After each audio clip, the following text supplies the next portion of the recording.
ഇതാണ്ട ഇവര് രണ്ടുപേരുടെ ഈ ഇരിപ്പ് കണ്ടിട്ട് എന്തോ ഒരു പന്തികേട് എനിക്ക് തോന്നിയിട്ട് ഞാൻ എടുത്തൊരു വീഡിയോ ആണ് കേട്ടാ.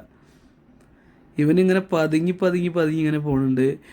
ഓളാണെങ്കിൽ അപ്പുറത്തൊരു കെലിച്ച നോട്ടവും നോക്കിയിരിക്കുന്നുണ്ട്. പെട്ടെന്നായിരുന്നു സുഹൃത്തുക്കളെ അതിവിടെ സംഭവിച്ചത്. നമ്മൾ ഒരിക്കലും പ്രതീക്ഷിക്കാത്തൊരു സംഭവമായിരുന്നു അവിടെ സംഭവിച്ചത്. വല്ല കേറുണ്ടായിരുന്ന വല്ല കേറുണ്ടായിരുന്ന അപ്പൊ എന്റെ മോനെ നീ ആവശ്യമില്ലാത്ത പണിക്ക് നിക്കണ്ട. ഓളൊന്നാമതേ 3-4 പറ്റി ഇവിടെ കിടന്ന് തെണ്ടി തിരിഞ്ഞടക്ക. അതിന്റെ ഇടക്കൂടെ നീ ഓളെ ഉപദ്രവിക്കാൻ പോവാ. കൊടക്കടി പണി.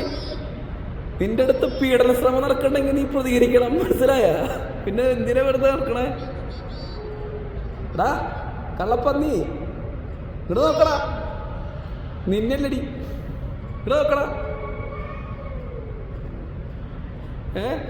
ഇവിടെ മറ്റേ നെല്ലിക്കാച്ചാക്ക് കട്ടഴിഞ്ഞ് കിടക്കണ കണക്കത് പിള്ളേരുകൾ ഇങ്ങനെ ഇവിടെ പറഞ്ഞ് വിളിച്ച് നിൽക്കണ്. 2 കാറിനടിക്ക് ഓടിപ്പോയി. ഇപ്പം മനുഷ്യന്മാര് മാത്രല്ല, സ്ത്രീകൾക്ക് അതിനുള്ള പീഡനങ്ങൾക്ക് പൂച്ചകളും പ്രചരിച്ചു തുടങ്ങിയിരിക്കുകയാണ്. എന്താ ചെയ്യാ?